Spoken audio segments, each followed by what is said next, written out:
Halo teman-teman semuanya, salam sehat dan sejahtera bagi kita semua. Selamat datang di channel saya, yaitu Easy ML with Novel. Karena ini merupakan video pertama saya, izinkan saya untuk memperkenalkan uh, maksud dan tujuan saya dalam membangun channel ini. Oke, perkenalkan nama saya Noval Fahri, di mana saya seorang fresh graduate dari jurusan Statistika yang mempunyai interest di bidang data science dan machine learning. Oke, maksud saya dalam membuat channel ini adalah bagaimana saya bisa mengedukasi teman-teman sekalian terkait dengan apa sih yang dikerjakan dan apa sih yang dipelajari oleh seorang data scientist dan ML engineer. Nah, bagi nanti teman-teman yang ingin menjadi data scientist atau ML engineer, atau enggak teman-teman yang ingin sekedar hanya tahu careers gitu, apa sih itu data science dan machine learning, dan ingin mengikuti gitu tren-tren sekarang yang terdapat banyak AI dan lainnya, apa sih yang dibalik gitu loh, dibalik cara kerjanya terkait dengan hal itu. Ya, teman-teman bisa mengikuti uh, channel saya ini dan berharap saya bisa mendeliver ilmu saya dengan efektif kepada teman-teman. Oke, sebagai pengingat aja sih, mungkin kedepannya mungkin terdapat beberapa hal yang mungkin saya salah menjelaskannya atau enggak terdapat beberapa materi yang saya miss, ya mungkin teman-teman bisa memberikan feedback di kolom komentar nanti. Oke, gimana nanti feedback itu bisa saya terima dan saya coba untuk membetulkannya ke konten-konten setelahnya. Oke, mungkin itu sekedar introduction aja dari saya. Kita dapat lanjut masuk ke materi selanjutnya. Baik teman-teman, kita akan langsung masuk ke materi awal kita, yang mungkin ini hanya terkait dengan penjelasan roadmap aja sih. Di sini saya sudah membuat roadmap terkait dengan pembahasan di channel kita nanti, bagaimana step by step flow-nya, pembelajarannya, mulai dari fundamental, kemudian nanti kita beralih ke data science, yang terakhir adalah tingkatan yang lebih advance, yaitu machine learning engineer. Nah, mungkin dari roadmap yang sudah saya buat ini masih terdapat beberapa miss ya, beberapa miss materi.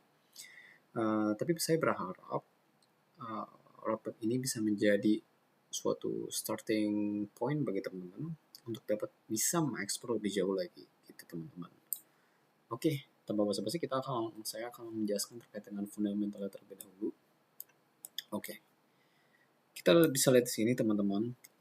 Menurut saya, berdasarkan pengalaman saya, terdapat 5 fundamental yang teman-teman harus bisa perkuat gitu. Nah, ya teman-teman. Jadi bisa dilihat di sini ada kalkulus, kemudian ada aljabar linear, probabilitas, statistika, kemudian antara itu adalah perkembangannya adalah fungsi kerugian dan optimasi. Nah, mungkin teman-teman cukup overwhelming gitu ya. Aduh, banyak banget, ada kalkulus, ada aljabar linear dan probabilitas dan lain sebagainya gitu. Banyak banget matematikanya. Ya, tentu saja teman-teman, karena di sini terkait dengan bidang data gitu ya, teman-teman data scientist, kemudian ada machine learning engineer, tentunya kita harus memiliki kesukaan gitu dalam melakukan perhitungan gitu teman-teman dengan angka. Namun menurut saya, misalnya pengalaman saya tidak terlalu sulit kok teman-teman. Maupun nanti teman-teman ada yang bukan backgroundnya dari STEM, kalian bisa melihat search atau sumber lainnya di YouTube karena banyak banget tutorial ya terkait dengan materi-materi yang ada poin yang telah saya poinkan di sini. Itu ada kalkulus, aljabar linear, probabilitas, statistika, dan fungsi kemudian optimasi. Nah, mungkin saya akan menyebutkannya sih terkait dengan materi-materi penting per poinnya. Mungkin di kalkulus nanti teman-teman akan lebih fokus ke materi diferensial sama integral teman-teman. Nanti diferensial itu adalah turunan, teman-teman harus tahu bagaimana menurunkan suatu fungsi. Kemudian teman-teman akan diajari terkait dengan integral untuk menghitung suatu area teman-teman, area di bawah suatu kurva. Nah, nanti untuk diferensial dan integral ini sangatlah dipakai teman-teman untuk pada di probabilitas, kemudian di statistika juga dipakai, dan terakhir adalah dipakai di fungsi kerugian optimasi teman-teman, yaitu di bagian deep learning dan algoritma emang tradisional sih teman-teman. Oke, lanjut kita ke algebra linear teman-teman. Nah, di sini main fokusnya itu adalah teman-teman nanti akan belajar matriks, kemudian terkait dengan sifat-sifat matriks, kayak perkalian, dan operasi matematika gitu teman-teman. Kemudian untuk nanti yang topik lebih advance lagi, teman-teman akan lebih mendalami terkait dengan vektor teman-teman, yaitu kita bisa dapat mencari eigenvektor, kemudian eigenvalue itu apa gitu. Nanti itulah sangat penting karena terdapat teknik gitu, teknik metode reduksi data yang dimana menggunakan tadi eigenvalue, eigenvektor, dan lain sebagainya gitu teman-teman. Nah, nanti matriks juga sangat dibutuhkan karena komputer akan melakukan komputasi yang efisien apabila data tersebut disimpan dalam bentuk suatu matriks teman-teman. Nah, begitu. Kemudian tidak kalah adalah probabilitas dan statistika teman-teman. Nah, dua ini menjadi kunci yang menurut saya paling utama sih, karena nanti di data science kalian akan menemukan beberapa distribusi, kemudian kalian nanti pengen membangun suatu model, nah itu didasari dengan probabilitas teman-teman.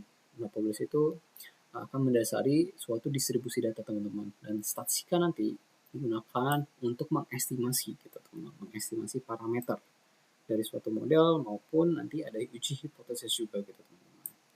Nah, yang terakhir itu adalah fungsi kerugian dan optimasi. Nah, mungkin ini adalah eksklusif ya teman-teman, dimana di sini akan dipelajari untuk berguna gitu teman, ketika teman-teman belajar terkait dengan deep learning khususnya neural network. Namun sebenarnya juga ada sih untuk tradisional ML, algoritma tradisional ML gitu teman-teman, ya, seperti gradient boosting gitu teman-teman. Nah, oke. Nah, mungkin itu dari fundamental ya. Kita dapat lanjut ke next.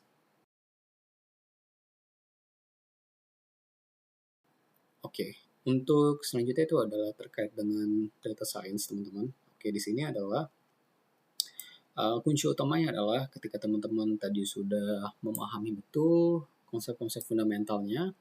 Nah, di sini bagaimana teman-teman ditantang untuk melakukan aplikasi teman-teman. Teori-teori yang udah teman-teman perkuat di fundamental tadi. Nah, di data science itu merupakan suatu irisan multidisiplin teman-teman.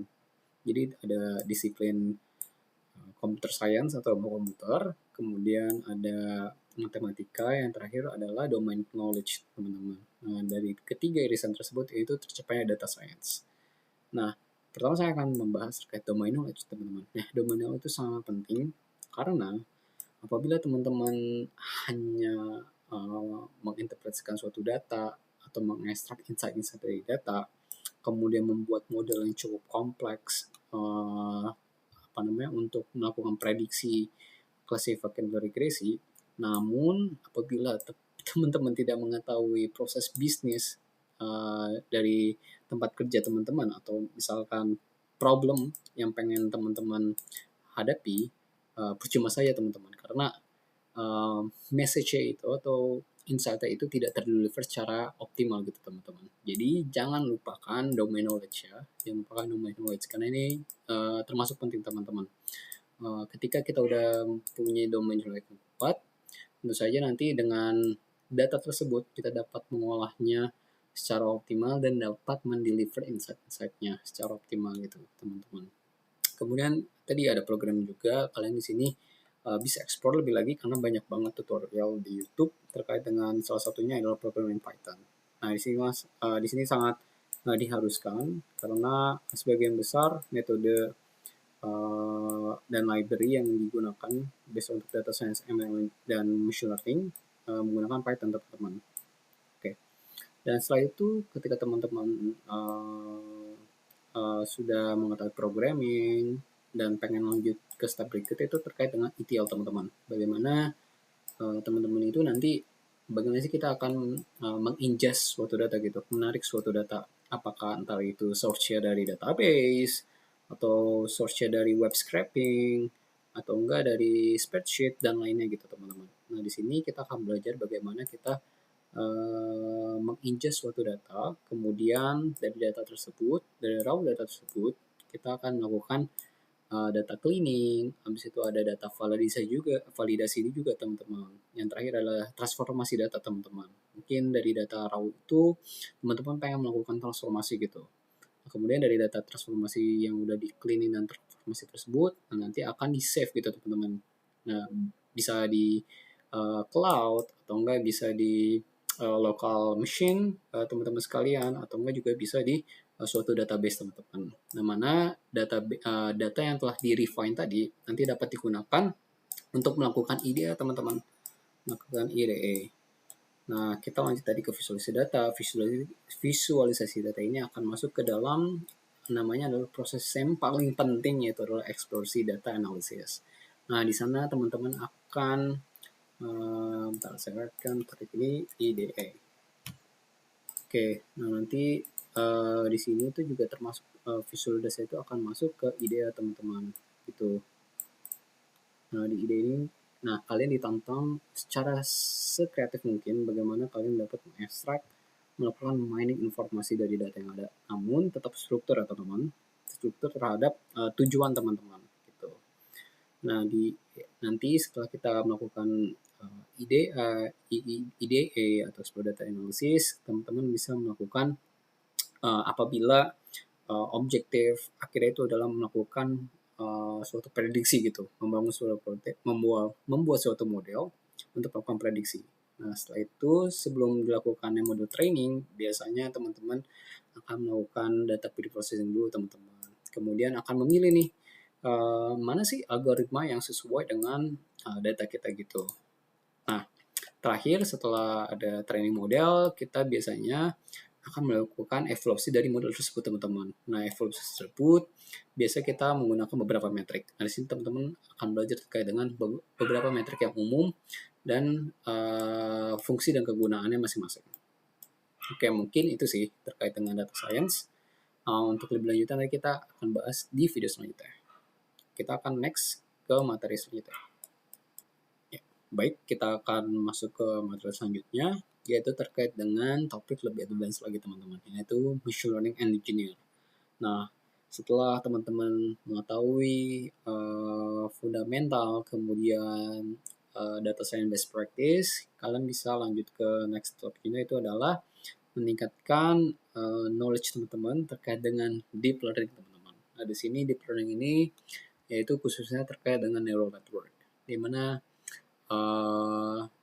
kalau teman-teman sekalian kita bisa lihat terkait dengan tren-tren yang sudah muncul sekarang. Nah itu basisnya adalah deep learning terkait dengan neural network. Nah di sini, nah nanti di sini teman-teman akan belajar terkait bagaimana apa itu si neural network, bagaimana neural network itu bekerja, dan bagaimana neural network itu belajar gitu, belajar atau ya katakan belajar gitu terkait dengan data.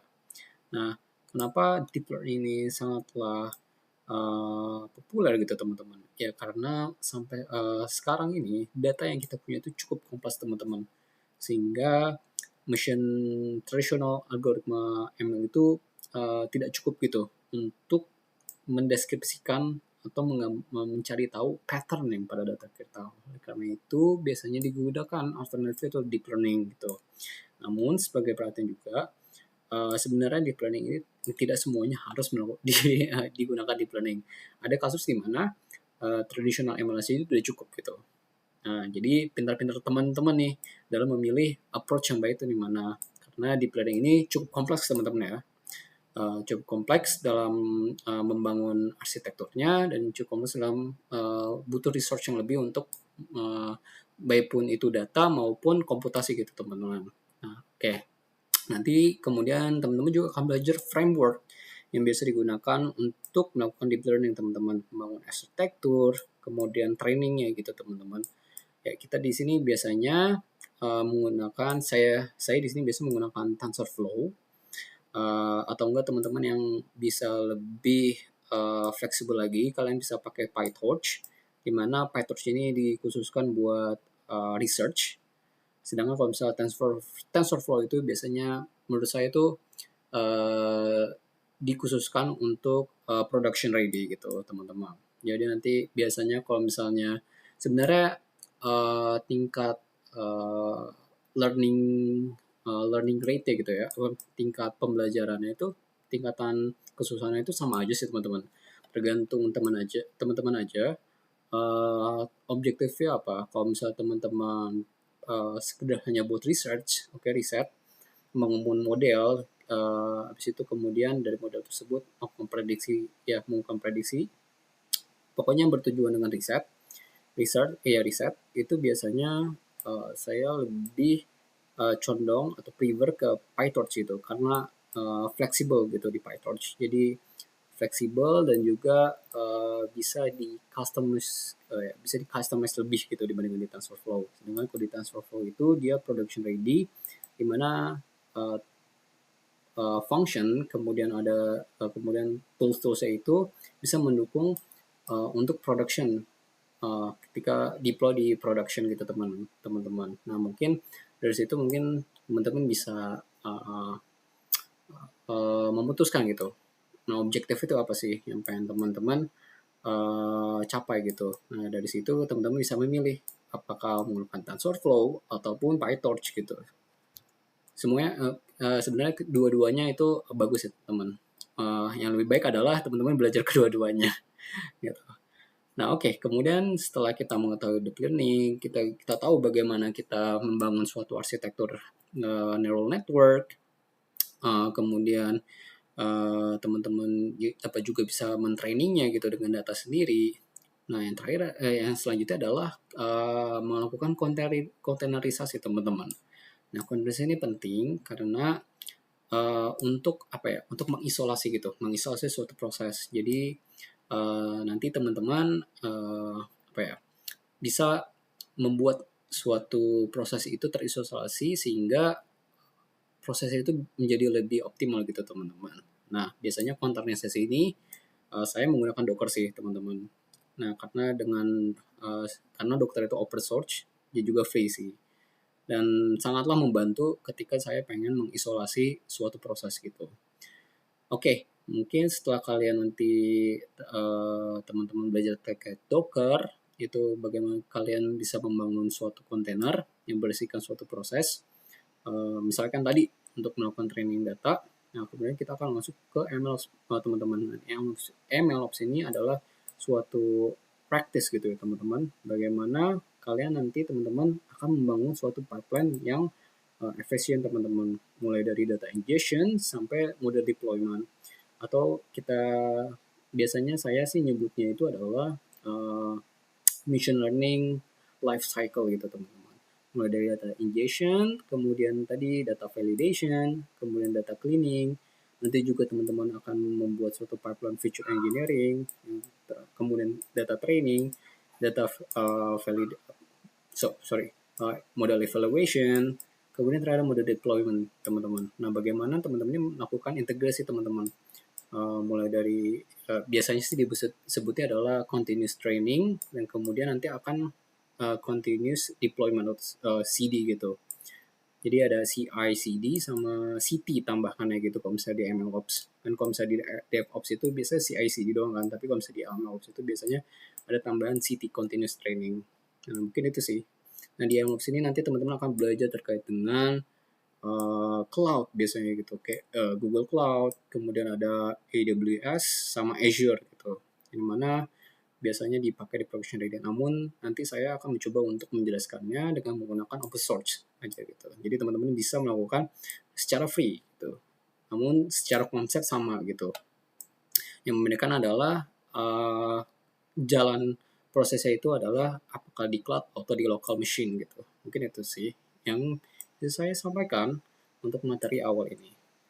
Mungkin kata-kata terakhir adalah stay curious and stay thoughtful. Terima kasih teman-teman.